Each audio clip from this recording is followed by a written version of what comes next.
जय हिंद दोस्तों, हम नवंबर मंथ के करंट अफेयर कवर कर रहे हैं और इस वीडियो में हम कवर करेंगे एनवायरनमेंट का पोर्शन। पहली न्यूज़ है हमारी यूएनएफसीसी से, जो कि COP29 कंक्लूड हुई थी। तो ये एज़रबाईजान में हुई थी, बाकू इसकी कैपिटल है और COP29 ये हुई थी। इसमें जो है Baku climate unity pact sign किया गया है।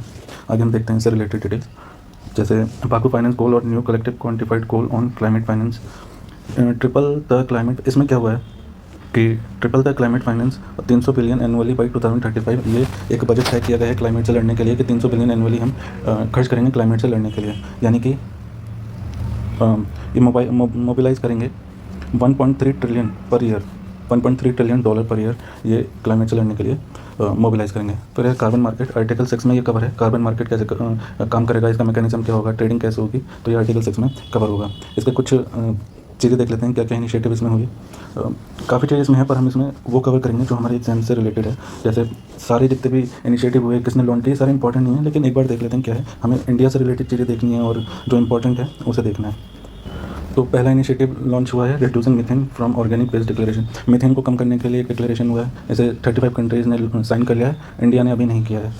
और फिर नेक्स्ट है global energy storage and grid pledge. इसमें 150 गीगावाट एनर्जी को स्टोरेज और रिफर्बिश करने की बात की गई है 2030 तक। फिर ग्रीन एनर्जी प्लेज, इसमें ग्रीन एनर्जी को जो है प्रमोट किया जाएगा और क्लाइमेट चेंज से बचा जाएगा, टैकल किया जाएगा। फिर नेक्स्ट डिक्लेरेशन है हाइड्रोजन डिक्लेरेशन। इसमें हाइड्रोजन प्रोडक्ट्स को बढ़ावा दिया जाएगा और नॉन लीगली बाइंडिंग इनिशिएटिव है, मतलब बाइंडिंग नहीं है किसी के ऊपर। फिर है Baku harmonium climate initiative for farmers.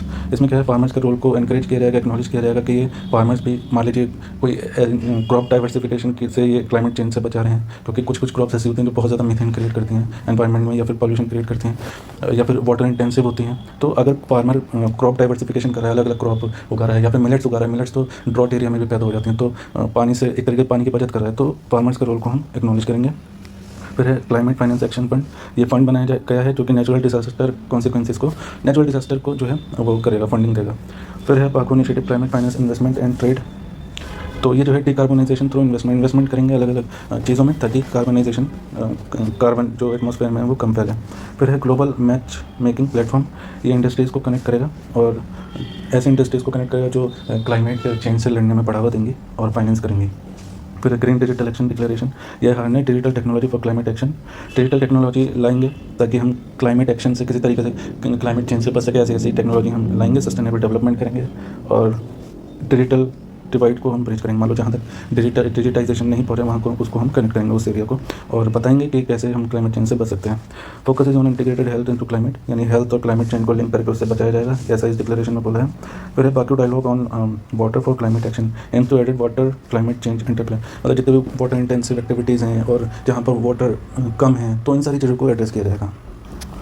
और इंपॉर्टेंट देख लेते हैं इनिशिएटिव, जैसे ये थोड़ा अलग सा नाम लग रहा है, जैसे hydro for net zero LAC initiative. तो ऐसे ऐसे चीज़ें जो है, इस तरीके के जो शब्द होते हैं, वर्ड्स होते हैं, ये UPSC पूछ लेती है। या फिर ये है गैप्स करके आ गया है कि global alliance for pump storage, ऐसी ऐसी चीज़ों को UPSC पूछ लेती है। बाकी जो नॉर्मल से वर्ड्स होते हैं वो इतना ज़्यादा नहीं पूछती। आप देखिएगा PYQ कि वो कुछ ऐसे वर्ड्स ही उठाती है, जैसे हाइड्रो फॉर नेट जीरो। तो इसको हम देख लेते हैं कि develop sustainable hydro power infrastructure for energy system flexibility and resilience. मतलब ये सस्टेनेबल डेवलपमेंट को बढ़ावा देगा, किसमें, हाइड्रो पावर में, ठीक है। और फिर इसे गैप्स को देखना है, supported by 30 government, 30 countries and agency जो है इसे बढ़ावा दे रहे हैं एनर्जी स्टोरेज एंड रेजिलियंस में, एनर्जी को कैसे बचाया जाए और उसे यूज़ किया जाए। फिर ऊपर के दो भी देख लेते हैं, COP29 declaration on climate and tourism, mobilize the tourism sector and reduce. मतलब टूरिज्म ऐसे बढ़ावा दिया जाए कि कार्बन फुटप्रिंट को कम करे, पॉल्यूशन कम हो और इको फ्रेंडली टूरिज्म हो, तो वो ज़्यादा बेहतर है। ऐसे टूरिज्म को बढ़ावा दिया जाएगा। फिर global energy efficiency alliance launch by UAE to double global energy efficiency rate, significantly reduce the emission. तो ग्लोबल एनर्जी एफिशिएंसी रेट, ये एक अलाइंस बनाई गई है UAE के द्वारा, जिसमें हम एनर्जी को डबल करेंगे, उसकी एफिशिएंसी बढ़ाएंगे, मतलब पॉल्यूशन कम करे और एफिशिएंसी ज़्यादा दे। और तो ऐसे एक अलाइंस बनाई है जिसमें उसमें काम करेंगे उसके ऊपर। फिर कुछ रिपोर्ट है, WHO ने एक रिपोर्ट निकाली है कि क्लाइमेट चेंज जो है वो 85% non communicable disease death cause करता है। 85% जो है नॉन कम्युनिकेबल डिसीज़ से डेथ हो जाती है क्लाइमेट चेंज की वजह से। फिर है people face 50 more days of extreme heat in 2023। मान लीजिए 2022 में 100 दिन ऐसे थे जिस टाइम पे एक्सट्रीम हीट थी, तो 2023 में 150 दिन ऐसे थे जहाँ पर एक्सट्रीम हीट हमें महसूस हुई है। फिर है impacted maternal and reproductive health internally displace 20.3 million in 2023। तो क्लाइमेट चेंज की वजह से मैटरनल हेल्थ और रिप्रोडक्टिव हेल्थ पे असर डाल रहा है क्लाइमेट चेंज। फिर इंडिया को देख लेते हैं। इंडिया ने COP29 में क्या कहा, इसने अपना स्टांस क्लियर किया है। Climate negotiation, India clarifies its climate negotiation stance at COP29। तो इसमें जो है 1.3 ट्रिलियन डॉलर जो है वो एनुअली खर्च करेंगे क्लाइमेट चेंज से लड़ने के लिए, जिसमें से 600 बिलियन डॉलर जो है वो ग्रांट से आएगा। फिर है oppose changes to the scope of mitigation work programme. Mitigation work programme की जो अपग्रेडेशन हुई है उसे अपोज किया है इंडिया ने, and attempt to alter the temperature goals in Paris agreement. मतलब एक तरीके से जो टेम्परेचर गोल है हमारा 1.5 उसे चेंज करने की बात की गई है, तो इंडिया ने उसे अपोज किया है। सॉरी, इंडिया ने उसे कहा है कि उसे थोड़ा बढ़ाया जाए, चेंज किया जाए। Attempt to alter the temperature goal in Paris agreement, ठीक है। फिर इंडिया ने बोला है कि डेवलप कंट्रीज़ को जो है फाइनेंशियल प्रोवाइड कराना चाहिए टेक्नोलॉजी सपोर्ट में टू डेवलपिंग कंट्रीज़। तो इसे बोला जाता है जस्ट ट्रांजिशन, ठीक है। अगर डेवलपिंग कंट्रीज़ को कुछ फाइनेंस इनोवेशन या टेक्नोलॉजी में फाइनेंस करती है तो उसे जस्ट ट्रांजिशन बोलते हैं। मान लीजिए अभी हम थर्मल पावर प्लांट ऑपरेट करते हैं और USA हमें एड प्रोवाइड करती है और उसकी वजह से हम रिन्यूएबल एनर्जी बना लेते हैं, उससे अपना पावर जनरेट करते हैं, तो उसे हम बोलेंगे जस्ट ट्रांजिशन। फिर इंडिया ने बोला है कि क्लियर इंडिकेटर्स होना चाहिए to measure the progress on adaptation. Carbon trading के बारे में देख लेते हैं। ये आर्टिकल 6 में आती है पेरिस एग्रीमेंट के। और countries to cooperate in achieving their national determined contributions through carbon market consisting of two market based and one non market based approach. ये एक मैकेनिज्म है कार्बन ट्रेडिंग का, वो देख लेते हैं। तो मार्केट बेस्ड अप्रोच देख लेते हैं, नॉन मार्केट बेस्ड अप्रोच देख लेते हैं। मार्केट बेस्ड अप्रोच में क्या होता है, trading international transfer mitigation outcomes जो है emission reduction that result from mitigation action. मतलब जो एमिशन रिडक्शन होगा वो मिटिगेशन एक्शन की वजह से होगा, जैसे फंड्स प्रोवाइड करना, डेटा प्रोवाइड करना और कार्बन क्रेडिट प्रोवाइड करना, इन सब से हम जो है एमिशन को रिड्यूस करेंगे। मार्केट बेस्ड अप्रोच का मतलब ये है। फिर देख लेते हैं नॉन मार्केट बेस्ड अप्रोच।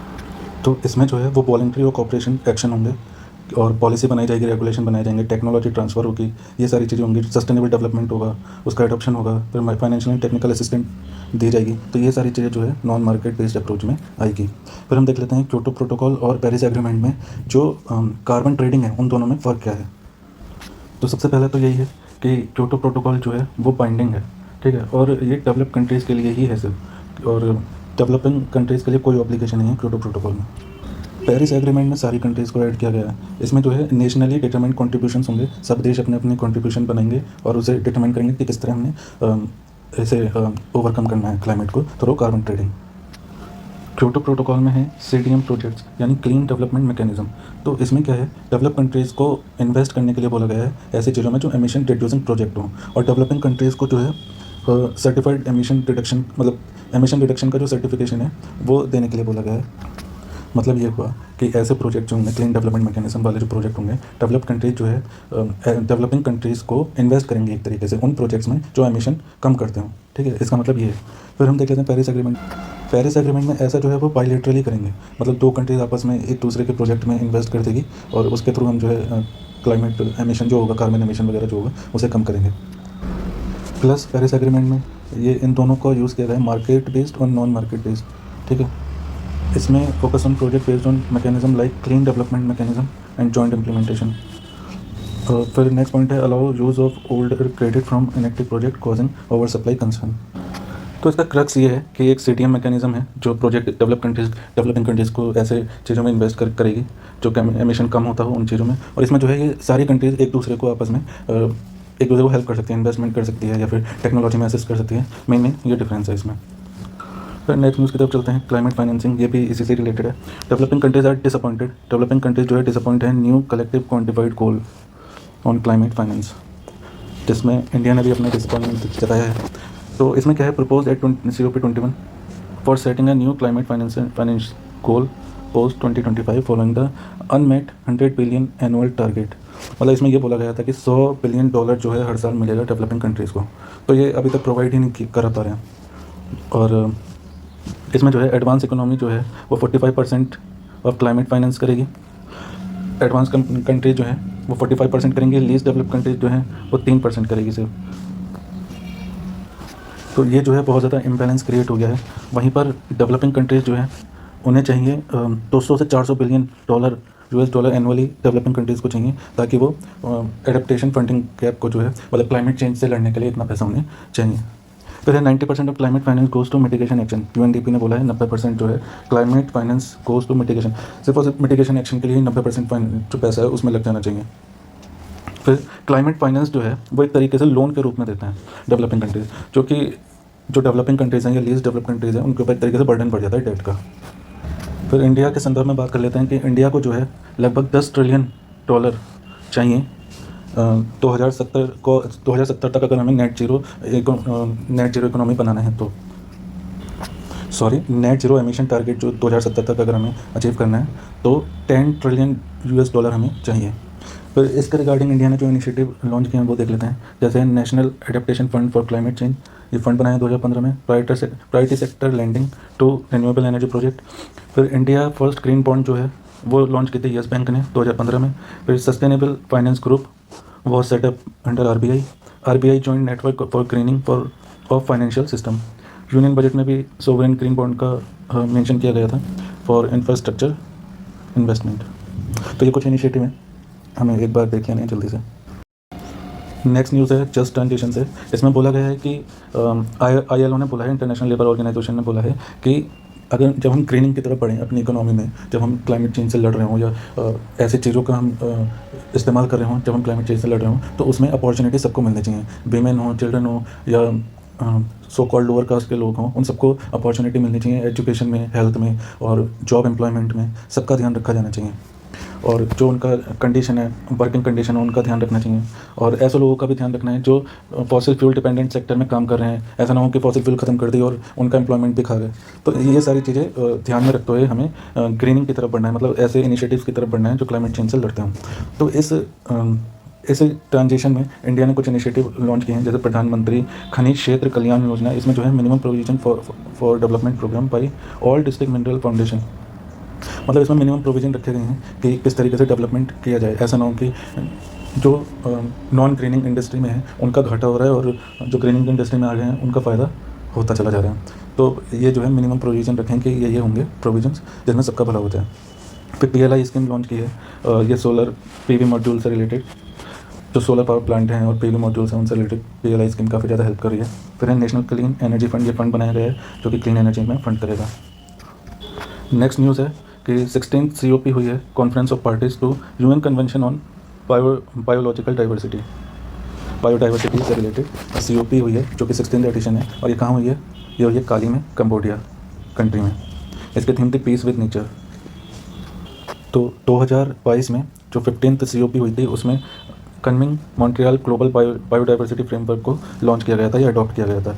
अब जो COP हुई है उसमें जो है इसके रिव्यू, प्रोग्रेस और ट्रैकिंग चैलेंजेस इन सबको देखा जाएगा, उसका फ्रेमवर्क बनाया गया है। ये जो हम इसे पढ़ेंगे KMGBF, इसमें जो है ये नॉन बाइंडिंग फ्रेमवर्क है और ये जो है रिप्लेस किया है इसने स्ट्रेटेजिक प्लान फॉर बायोडाइवर्सिटी 2011-20 और IG टारगेट्स को।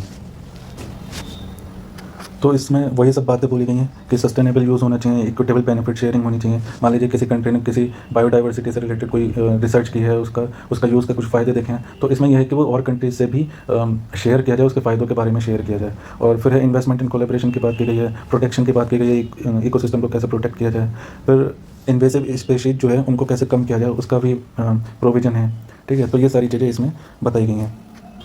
इंडिया के संदर्भ में बात कर लें तो इंडिया ने जो है अपडेट किए हैं national biodiversity strategy and action plan, इसे अपडेट किया है जिसमें इसने 23 टारगेट्स रखे हैं और अलाइन किया है अपने आप को KMGBF से। बजट एलोकेट किया है 81,664 करोड़ रुपया इसने बायोडाइवर्सिटी और कंजर्वेशन के लिए अलॉट कर दिया है 5 साल के लिए 2025 से 30 तक। अब हम देख लेते हैं national biodiversity strategy and action plan क्या है। तो ये जो है 2024 से 30 तक के लिए लॉन्च किया गया है COP 16 के लिए के टाइम पे। तो इसका पर्पज़ ये है बेसिकली कि बायोडाइवर्सिटी को हम नेशनल पॉलिसी में ऐड करें और उसके कंजर्वेशन पे फोकस करें, सस्टेनेबल यूज़ करें और इक्विटेबल बेनिफिट शेयरिंग हो। ठीक है, इसको इंप्लीमेंट करने के 3 लेवल्स है। एक नेशनल लेवल पे जो कि है national biodiversity authority, state level पे है state biodiversity board and union territory biodiversity council. Local level पे है बायोडाइवर्सिटी मैनेजमेंट कमेटीज़। तो ये कुछ इसके इम्प्लीमेंटिंग एजेंसीज हैं एक तरीके से जो इसे देखेगी, और इसमें वही सब बोला गया है कि बायोडाइवर्सिटी को जो थ्रेट है उसको कम किया जाएगा, सस्टेनेबल यूज़ किया जाएगा, इम्प्लीमेंटेशन जो टूल होंगे उन्हें बढ़ाया जाएगा, रिस्टोर किया जाएगा, स्पीशीज़ की रिकवरी की जाएगी, इन्वेसिव स्पीशीज़ को कम किया जाएगा, और adoption of transformative approach focusing on ecosystem management based bottom up approach. मतलब बॉटम अप अप्रोच होगा, मतलब नीचे से ऊपर की तरफ हम करेंगे, लोकल लेवल्स पे जाएंगे, फिर स्टेट लेवल पे, फिर नेशनल लेवल पे, इस तरीके से इसका अप्रोच होगा। फिर नेक्स्ट न्यूज़ है world coalition for peace with nature. ये एक वर्ल्ड लेवल पे कोलिशन बनाई गई है इसी में UNCOP16 में। तो इसमें देख लेते हैं, इसमें इंक्लूड किया गया है Mexico, Sweden, Uganda, Chile, but none of the Asia Pacific region. मतलब इसमें जो है एशिया पैसिफिक रीजन की कंट्रीज़ को इंक्लूड नहीं किया गया, बल्कि 4 कॉन्टिनेंट से कंट्रीज़ को इंक्लूड कर लिया गया, जैसे मैक्सिको, स्वीडन, युगांडा, चिले। तो इसका काम क्या होगा, ये ह्यूमन और नेचर के बीच के रिलेशनशिप को बनाए रखने की बात करेगा, उनके राइट्स को, जैसे जो फॉरेस्ट वगैरह में रहते हैं उनके राइट्स को, या फिर हंटिंग, गैदरिंग, इन सारी चीज़ से रिलेटेड उनके राइट्स को प्रोटेक्ट करेगा। फिर ये फंड्स जुटाएगा सस्टेनेबल यूज़ के लिए, सस्टेनेबल डेवलपमेंट के लिए, और एक कलेक्टिव एक्शन और लोकल इनिशिएटिव को एम्पावर करेगा। नेक्स्ट न्यूज़ है फॉरेस्ट इकोसिस्टम रिस्टोरेशन इनिशिएटिव से रिलेटेड, जो कि 10th एनिवर्सरी बना रहा है। तो इसके बारे में पढ़ लेते हैं कि फॉरेस्ट इकोसिस्टम रिस्टोरेशन इनिशिएटिव है क्या। ये 2014 में लॉन्च हुआ था, और Korea forest service in collaboration with CBD, मतलब कोरिया फॉरेस्ट सर्विस और कन्वेंशन ऑन बायोलॉजिकल डाइवर्सिटी के बीच में ये कोलैबोरेशन हुआ था। इसमें क्या हुआ था, इसमें support developing countries in implementing the Kunming Montreal global biodiversity framework. वही जो ऊपर फ्रेमवर्क बताए गए थे कि सस्टेनेबल यूज़ करना है, इन्वेसिव स्पीशीज़ को कम करना है और फंडिंग देनी है, ये सारी चीज़ें इसमें इंक्लूड की गई थी, आपस में डेवलपिंग कंट्रीज आपस में सपोर्ट कर सकें। और इसमें 23 टारगेट सेट किए गए थे। 4 इनके रिस्टोरेशन के 4 इन्होंने एक तरीके से 4R करके एक्रोनिम दिया था, किन किन तरीके से कर सकते हैं रिस्टोरेशन। वो है rehabilitation, reconstruction, reclamation and replacement. Next news है नेचुरल फार्मिंग से, national mission on natural farming. ये कैबिनेट, यूनियन कैबिनेट ने इसे अप्रूव कर दिया गया है, और ये सेंट्रली स्पॉन्सर्ड स्कीम होगी under ministry of agriculture and farmers welfare के अंदर। तो इससे पहले जो है ज़ीरो बजट नेचुरल फार्मिंग बोला जाता था, उसके बाद इसको नाम चेंज करके भारतीय प्राकृतिक कृषि पद्धति इसका नाम कर दिया गया। फिर इसके बाद इसका नाम चेंज कर दिया गया national mission on natural farming. तो इस मिशन में बोला गया है कि 15,000 विलेज पंचायत को इंक्लूड किया जाएगा, लगभग 1 करोड़ फार्मर्स को बेनिफिट किया जाएगा, जो कि 7.5 लाख हेक्टेयर लैंड का यूज़ करेंगे, और ये 2 साल का टारगेट है। तो ये सारी चीज़ें इसमें इंक्लूड की गई हैं। कि कैसे इसका किस तरीके से इसे आगे बढ़ा जाएगा वो देख लेते हैं। बायो इनपुट रिसोर्स सेंटर्स खोले जाएंगे, ताकि नेचुरल फार्मिंग में जो जो चीज़ें यूज़ होती हैं, जो जो चीज़ें उसमें डलती हैं, इनपुट्स डलते हैं, उनके सेंटर्स खोले जाएंगे जगह जगह। फिर मॉडल डिमॉन्स्ट्रेशन फार्म्स खोले जाएंगे ताकि फार्मर्स को ट्रेनिंग दी जाए। फिर है Krishi Sakhi for awareness, mobilisation and support. Krishi Sakhi जो है वो अवेयरनेस फैलाएंगे, इसके फ़ायदे गिनाएंगे, इससे कैसे इनकम बढ़ा सकते हैं वो गिनाएंगे। तो इसका ऑब्जेक्टिव देख लेते हैं कि ये प्रमोट करेगा नेचुरल फार्मिंग को। और जो कॉस्ट होती है, मान लीजिए कोई गन्ना उगा रहा है कोई किसान, तो उसकी इनपुट कॉस्ट ही इतनी लग जाती है कि उसे बहुत महंगा पड़ जाता है, उतनी इनकम इसकी हो नहीं पाती जितना इनपुट लग जाता है, जिसकी वजह से किसान को लोन लेना पड़ता है। फिर वो लोन ट्रैप, मतलब वो फंस जाता है कि लोन ही लेता रहता है, उसे चुका ही नहीं पाता क्योंकि इनपुट इतनी ज़्यादा है और इनकम इतनी है नहीं। तो ये क्या करेगा, नेचुरल फार्मिंग जो है इनपुट कॉस्ट को कम करेगा, स्टैंडर्ड क्रिएट करेगा, सर्टिफिकेट वगैरह और ब्रांडिंग वगैरह में इसको यूज़ करेगा। मतलब इसके कारण अलग ब्रांड बना देगा, सर्टिफिकेट प्रोवाइड करा देगा नेचुरल फार्मिंग की। जैसे ऑर्गेनिक फार्मिंग का एक सर्टिफिकेट आता है, जैसे कि मतलब काफ़ी सारी ब्रांड्स है जो ऑर्गेनिक फार्मिंग का ब्रांड लगा के बेचती हैं, तो वो बहुत महंगा बिकता है। तो इस तरीके से हम फार्मिंग इनकम जो है इंक्रीज़ कर सकते हैं। अब नेचुरल फार्मिंग होती है, नेचुरल फार्मिंग सिंपल सी एक चीज़ है, उसमें कोई केमिकल नहीं डलेगा, कम से कम इनपुट यूज़ होंगे, और उसमें जो भी चीज़ यूज़ होंगी वो नेचुरली होंगी। जैसे अगर मान लो उसकी खाद है, खाद को बनाने तो वो भी नेचुरली, मतलब काऊ डंग होता है, गाय का गोबर होता है, उसकी यूरिन होती है, उन सबको मिला के खाद बनाई जाएगी। फिर उसे प्रॉपर तरीके से उसकी देखभाल की जाएगी, एक मिनरल की लेयर बिछा दी जाएगी उन पौधों के ऊपर, ताकि नेचुरली तरीके से उसे न्यूट्रिएंट्स भी मिलते रहें और वो अच्छी तरीके से ग्रो भी हो सके। प्रॉपर नेचुरल तरीके से फार्मिंग होगी, उसे नेचुरल फार्मिंग बोलते हैं। इसके 4-5 कंपोनेंट है, जैसे बीज अमृत। इसमें क्या होता है कि काऊ डंग का मिक्सचर बना के उसकी वो बीज को तैयार किया जाता है। फिर है जीव अमृत, फिर है मल्चिंग, फिर है वापस प्लांट प्रोटेक्शन। ये इसके कंपोनेंट है जिसकी जो नेचुरल फार्मिंग में हेल्प करेंगे। अब हम देख लेते हैं ऑर्गेनिक और नेचुरल फार्मिंग में क्या अंतर है। बेसिकली ऑर्गेनिक फार्मिंग जो है, इसमें हम पहाड़ से मैन्योर वगैरह ले सकते हैं, मतलब इसके जो खाद वगैरह हैं वो हम पहाड़ से ले सकते हैं, उसमें एडेड मिनरल होंगे, एडेड न्यूट्रिएंट्स होंगे, तो वो ऑर्गेनिक फार्मिंग में हम डाल सकते हैं। लेकिन नेचुरल फार्मिंग में सारी चीज़ नेचुरली होंगी, वर्मी कंपोस्ट का यूज़ होगा और नेचुरल प्रोसेस से ही सारी चीज़ हम करेंगे। ऑर्गेनिक फार्मिंग में हम जो है जुताई कर सकते हैं, ट्रैक्टर ट्रॉली लेकर जुताई करेंगे, टिलिंग करेंगे, वीडिंग करेंगे। लेकिन नेचुरल फार्मिंग में क्या होगा, अर्थवॉर्म के थ्रू हम अर्थवॉर्म डाल देंगे, वो ज़मीन में छेद करेंगे, फिर वहाँ पर हम बीज डाल देंगे, वो नेचुरली अपने आप पेड़ उगेंगे। तो ये सारा प्रोसेस है नेचुरल फार्मिंग और ऑर्गेनिक फार्मिंग में। अब इसके फ़ायदे क्या हैं कि ये ईल्ड बढ़ा देगा, कि मतलब ज़्यादा से ज़्यादा ये नेचुरल रिसोर्स का यूज़ करेगा और सिंथेटिक चीज़ों को कम करेगा, तो जिसकी वजह से इसकी यील्डिंग बढ़ जाएगी, इनकम बढ़ जाएगी, फार्मर्स की हेल्थ अच्छी होगी, केमिकल्स कम यूज़ करेंगे, एम्प्लॉयमेंट जनरेशन होगा, क्योंकि कम से कम हम टेक्नोलॉजी का कम से कम यूज़ करेंगे, सारी चीज़ें हाथों से ही करनी पड़ेगी मोस्टली। जैसे अगर गोबर से इनका जीव अमृत या फिर बीज अमृत बनाए तो गाय के गोबर से और उसके यूरिन से ही बनाया जाएगा, तो वो कोई मशीन तो करेगी नहीं, वो इंसान ही करेगा। तो एम्प्लॉयमेंट जनरेशन होगा, फिर एनवायरनमेंट कंजर्वेशन भी होगा, कि हम किसी एनवायरनमेंट को कोई नुकसान नहीं पहुँचा रहे हैं इससे। सॉइल की हेल्थ और अच्छी हो जाएगी इससे, क्योंकि हम इसमें कोई फर्टिलाइज़र यूज़ नहीं कर रहे हैं, जिसकी वजह से उसका नाइट्रोजन लेवल कम हो जाएगा या और न्यूट्रिएंट्स उस सॉइल के कम हो जाएंगे। तो इस तरीके से सॉइल की हेल्थ भी अच्छी रहेगी। कुछ इनिशिएटिव हैं स्टेट के, जो स्टेट यूज़ करती है, जैसे प्राकृतिक खेती कौशल किसान योजना, ये हिमाचल प्रदेश यूज़ करती है। फिर गुजरात की है गुजरात आत्मनिर्भर पैकेज, ठीक है। ये तो स्टेट के इनिशिएटिव्स हैं। फिर है next news, glacier lake outburst flood. ये हमने देखा है रिसेंटली, सिक्किम में आया था 1-1.5 साल पहले। फिर ऐसा बोलते हैं कि जो केदारनाथ की 2013 की त्रासदी थी, वो भी इसी की वजह से हुई थी। सेंट्रल वाटर कमीशन ने इसके रिगार्डिंग एक रिपोर्ट निकाली है, उसे देख लेते हैं कि ग्लेशियर लेक का जो एरिया है वो इंक्रीज़ होता जा रहा है इंडिया में, और 2011 से 24 के बीच में 33% का इंक्रीज़ हुआ है, लगभग 34% का इसका इंक्रीज़ हुआ है। फिर ट्रांसबाउंडरी रिस्क जो है क्या कहते हैं, लगभग 11% इंक्रीज़ हुआ है in area glacier lake and other water bodies in Himalayan region impacting Bhutan, Nepal, China due to climate change. मतलब ये जो बाउंड्रीज हैं हमारे देश की, जो दूसरे देश से मिल रही हैं, जैसे भूटान, नेपाल, चाइना, यहाँ पर ग्लेशियर लेक जो है बढ़ते चले जा रहे हैं। कितने बढ़े हैं? 10% के आसपास ये बढ़ गए हैं, जो कि एक कंसर्न है, रिस्क वाली चीज़ है।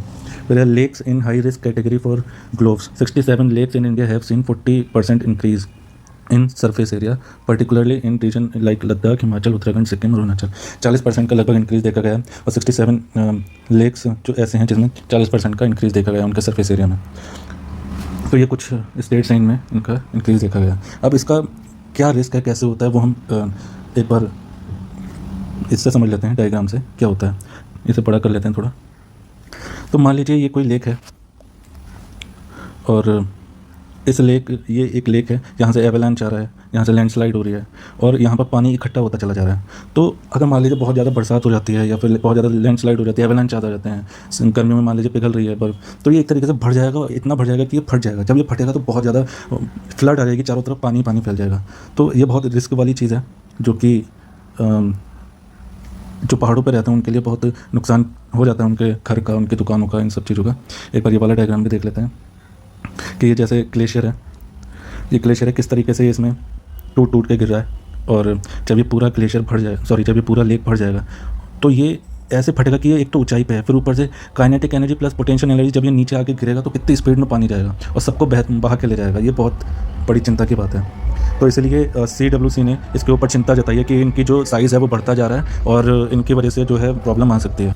इससे रिगार्डिंग गवर्नमेंट के कुछ इनिशिएटिव देख लेते हैं, जैसे national disaster management authority NDMA की कुछ गाइडलाइंस हैं इससे रिलेटेड। फिर review of design flood of all existing and under construction dam, इसको रिव्यू करने के लिए एक इंस्टीट्यूट बनाया गया जो इसे रिव्यू करेगा। फिर है globe risk mitigation project approved by high level committee, कि अगर मान लो कुछ ऐसे प्रोजेक्ट हैं जो ऐसी जगह पे बन रहे हैं, कोई डैम वगैरह बन रहा है, तो उसके लिए हाई लेवल कमेटी है इसको देखने के लिए। फिर national mission on Himalayan studies, Himalaya के पहाड़ों के लिए, उनके लेक्स, रिवर्स, इन सब के लिए हिमालयन स्टडी के लिए एक नेशनल मिशन बनाया गया है, जिसमें इन सब की रिसर्च होगी और स्टडी होगी। फिर कुछ न्यूज़ हैं, जैसे ग्लोबल कार्बन बजट रिपोर्ट है, तो ये UNFCCC COP29 के टाइम पर रिलीज़ हुई थी। इसके कुछ फाइंडिंग्स देख लेते हैं, जैसे 50% chance of exceeding 1.5 degree Celsius warming in 6 years. मतलब ये जो टेम्परेचर है, ये इसकी 50% चांसेस है कि ये अगले 6 साल में बढ़ जाएगा। फिर नेक्स्ट इनकी फाइंडिंग है कि CO2 एमिशन जो है वो 37 बिलियन टन को टच कर चुका है। CO2 इतना रिलीज़ हो चुका है हमारे एटमॉस्फेयर में, और इसमें सबसे ज़्यादा योगदान चाइना का है, फिर USA का है, फिर इंडिया का है, फिर यूरोपियन यूनियन का है, और ये सब मिलकर लगभग 60% ग्लोबल एमिशन कर रहे हैं। फिर है डिफॉरेस्टेशन एमिशन डाउन, मतलब डिफॉरेस्टेशन से जो एमिशन होता था वो लगभग 20% कम हो गया है इन 10 सालों में, और डिफॉरेस्टेशन ऑफसेट हाफ, डिफॉरेस्टेशन ने जो है इस एमिशन को लगभग हाफ कर दिया है। ये थोड़ी अच्छी बात है, ये गलत बात होगी, ये भी थोड़ी चिंताजनक बात है। फिर CO2 एब्जॉर्प्शन जो है, land and ocean sink absorb about half of the global CO2 emission, मतलब लैंड और ओशन जो है लगभग आधा जो आधा प्रतिशत जो CO2 है वो एब्सॉर्ब कर लेता है। तो ओशन और लैंड इसलिए हमारे लिए कितना ज़्यादा इंपॉर्टेंट है, ये हम इस बात से समझ सकते हैं, इस रिपोर्ट से देख सकते हैं। नेक्स्ट है एडेप्टेशन गैप रिपोर्ट, जो ये UNEP निकालती है, यूनाइटेड नेशन एनवायरनमेंट प्रोग्राम निकालती है। ये क्या करती है, ये असेस करती है एडेप्टेशन प्लानिंग को, इम्प्लीमेंटेशन को और फाइनेंस को असेस करती है। तो इसकी फाइंडिंग्स देख लेते हैं। The gap between implement and adaptation and societal goals is estimated 187 to 359 billion per year. मतलब इतना पैसा चाहिए एडेप्टेशन और टारगेट्स को हिट करने के लिए, लगभग $200 बिलियन से $400 बिलियन तक हमें पर ईयर चाहिए। फिर 2022 international public adaptation finance flow to developing countries increase to $27.5 billion, showing progress. मतलब इतना जो है पैसा बढ़ाया गया, इंक्रीज किया गया। फिर देख लेते हैं प्रोटेक्शन प्लानट रिपोर्ट 2024, ये न्यूज़ है और United Nation Environment Programme World Conservation Monitoring Centre ने निकाली है IUCN के साथ मिलकर। तो इनकी रिपोर्ट एक बार देख लेते हैं क्या है कि this report is the first to evaluate global status of protected and conserved areas in relation to target 3 of वही convention Montreal global biodiversity framework का टारगेट 3 को इस रिपोर्ट ने इवैल्यूएट किया। टारगेट 3 क्या है, basically it aim to expand global network of PCA to cover 30% of planet by 2030। मतलब जो प्रोटेक्टेड और कंजर्व्ड एरिया हैं उसे 30% तक बढ़ाने की बात करता है ये टारगेट, और कब तक, 2030 तक ये एरिया जो है बढ़ जाने चाहिए अलग अलग मिटिगेशन से, फंडिंग से और डेवलपमेंट वगैरह से। तो ऐसे एरिया के बारे में देख लेते हैं हम कि PCA currently cover 17.6% terrestrial and inland water and 8.4% of marine and coastal area globally. मतलब प्रोटेक्टेड और कंजर्व्ड एरिया जो हैं वो फिलहाल 17.6% हैं लैंड पे और इनलैंड वाटर में, और 8.4% है मेराइन और कोस्टल एरिया में ग्लोबली। फिर है बायोडाइवर्सिटी एरिया जो है वो more than two third of की बायोडाइवर्सिटी एरिया और कवर्ड बाई PCA, ये 32% रिमेन अनप्रोटेक्टेड। मतलब 2/3 एरिया जो है वो बायोडाइवर्सिटी एरिया में कवर्ड है, लेकिन 32% एरिया फिर भी अनप्रोटेक्टेड है इसका। तो ये कुछ डेटा वगैरह है इससे रिलेटेड। नेक्स्ट न्यूज़ पे चलते हैं। 4th NI on methane invisible but not unseen, ये रिपोर्ट निकाली है, किसने निकाली है, UNEP की इंटरनेशनल मीथेन एमिशन ऑब्जर्वेटरी ने निकाली है। तो ये जो ऑब्जर्वेटरी है इंटरनेशनल मीथेन एमिशन ऑब्जर्वेटरी, ये एक्चुअली मीथेन को कंट्रोल करने के लिए है कि ह्यूमन कॉज मीथेन जो है वो कम से कम हो और ग्लोबल वार्मिंग में इसका हिस्सेदारी ना बने। तो इसके कुछ फाइंडिंग्स देख लेते हैं कि human cause methane emission contribute 1/3 contribute करते हैं human cause methane global warming में। फिर methane from metallurgy coal for steel is 10%, metallurgy industry से जो 10% एमिशन क्रिएट करता है, और 1% फ्रॉम मार्स एमिशन, मार्स मतलब methane alert and response system. Next news है world energy employment report 2024 by IEA। इसकी हाईलाइट है global energy sector employment in 2023 surpass general labour market trend. Clean energy sector are the main driver of job growth within energy industry. मतलब clean energy में सबसे ज़्यादा growth देखी गई है jobs में। इंडिया स्पेसिफिक की बात करें तो 2023 में India energy sector employment represent 1.5% of countries total workforce, फिर भी बहुत कम है, एनर्जी सेक्टर में बहुत कम एम्प्लॉयमेंट है, और sector heavily depend on informal job, और जो भी जॉब हैं इस सेक्टर में वो इनफॉर्मल है मोस्टली। फिर supportive government policy India's clean energy workforce expected to expand further. ठीक है। नेक्स्ट न्यूज़ है CO2 to methanol plant, world first CO2 to methanol plant launch by NTPC at Vindhyachal. तो CO2 से methanol plant बना दिया गया using hydrogen की मदद से। कैसे, from A proton exchange membrane electrolyser, एक तरीके का इक्विपमेंट है जिससे CO2 से हमने मिथेनॉल बना दी गई है। मिथेनॉल को हम मिथाइल और वुड एल्कोहल भी बोलते हैं, ये सिंपलेस्ट एल्कोहल बोला जाता है इसे, और ये वाटर में इजीली मिक्स हो जाती है, और ये जो है कलरलेस क्लियर फ्लेमेबल लिक्विड होता है, मतलब इसका कोई कलर वलर नहीं होता है, और हाईली फ्लेमेबल होता है, मतलब इसे चलाओ तो अच्छी तरीके से ये जल जाता है। फिर है नेक्स्ट प्रोग्राम लॉन्च किया गया है मिनिस्ट्री ऑफ पावर के द्वारा, जो कि है EV as a service programme. मतलब जैसे हमें पता है EV के कॉस्ट जो है बहुत ज़्यादा है, इलेक्ट्रॉनिक व्हीकल की कॉस्ट जो है वो बहुत ज़्यादा है, जिसकी वजह से लोग अभी लेना कम प्रीफर कर रहे हैं। तो ऐसी सिचुएशन में गवर्नमेंट ने एक प्रोग्राम निकाला है कि कंपनीज जो है EVs को रेंट पे दे सकती हैं, मंथली बेसिस पे रेंट पे दे सकती हैं। तो लोगों को ना उसके पेपर्स वर्क की टेंशन लेनी है, ना इंश्योरेंस की टेंशन लेनी है, लोग बस हायर कर सकते हैं मंथली बेसिस पे EV को। तो ऐसा एक प्रोग्राम चलाया गया। फिर नेक्स्ट न्यूज़ है Guru Ghasidas Tamor Pingla notifies as 56th tiger reserve. ये जो है छत्तीसगढ़ का तीसरा टाइगर रिजर्व है। इसके 2 टाइगर रिजर्व में चौथा है ये। तो पहला है इंद्रावती, दूसरा है उदंती सीता नदी, तीसरा है अचानकमर, और चौथा अब ये वाला हो गया गुरु घासीदास तमोर पिंगला ये टाइगर रिजर्व हो गया और इंडिया का ये 56th टाइगर रिजर्व हो चुका है। ये थर्ड लार्जेस्ट टाइगर रिजर्व हो गया है इंडिया का, आफ्टर नागार्जुन सागर, श्रीशैलम एंड मानस और नागार्जुन सागर श्रीशैलम के बाद ये तीसरा सबसे बड़ा टाइगर रिजर्व हो चुका है, जो कि छत्तीसगढ़ में आता है। टाइगर रिजर्व अब कौन वो करता है कि नोटिफाई कौन करता है कि अब से ये टाइगर रिजर्व, वो है NTCA जो है एडवाइस करता है वाइल्ड लाइफ उसको गवर्नमेंट को, और फिर जाकर ये नोटिफाई हो जाता है कि हाँ ये टाइगर रिजर्व है।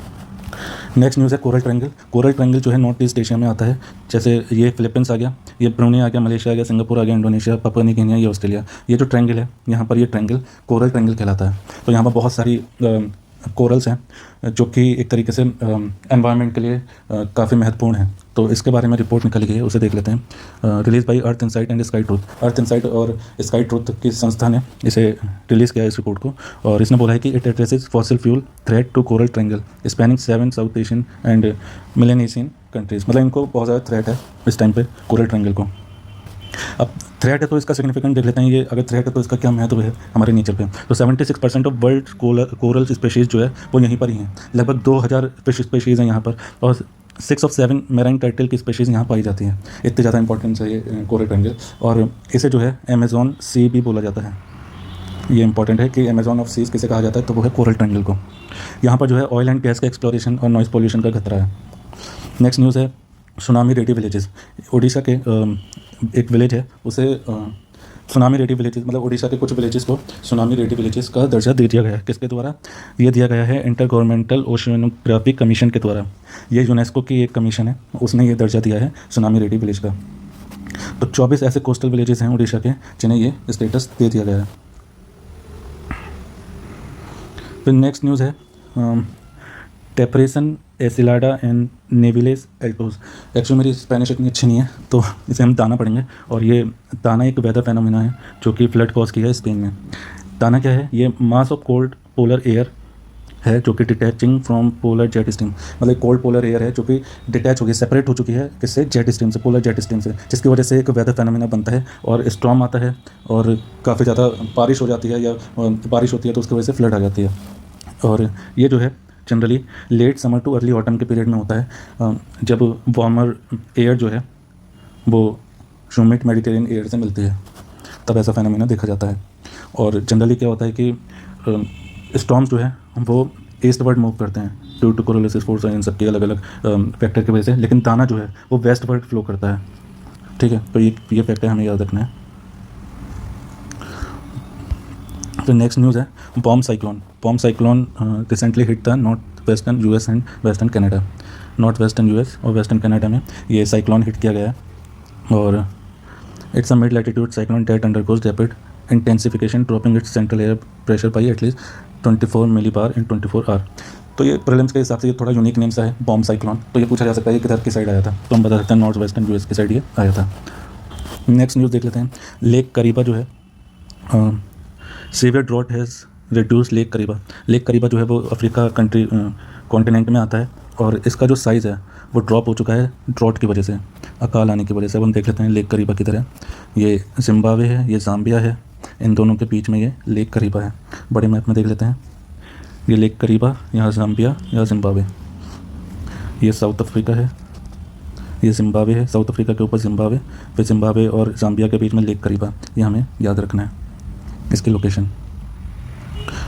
तो ये लार्जेस्ट आर्टिफिशियल लेक है वॉल्यूम के लेवल पे। ठीक है, ये कुछ फैक्टर हमें याद रखना है। ये मैन मेड लेक था जो कि ब्रिटिश रूल के टाइम पे बना था 1950s में। तो ये थी हमारी एनवायरनमेंट से रिलेटेड नवंबर की करंट अफेयर, और ये यहाँ पे ख़त्म होती है। तो अगर आपको ये वीडियो अच्छी लग रही है, सीरीज़ अच्छी लग रही है, तो प्लीज़ लाइक कर दीजिए इस वीडियोस को और शेयर कर दीजिए अगर आपको ये हेल्पफुल लग रही है, और अपने फ्रेंड्स लोगों को शेयर करिए अगर ये आपके लिए कहीं भी हेल्पफुल हो रही है तो। और कमेंट भी कर दीजिए अगर कहीं पर प्रॉब्लम आ रही है तो उस चीज़ को आप कमेंट कर दीजिए, मैं उस चीज़ को देखूँगा। Thank you.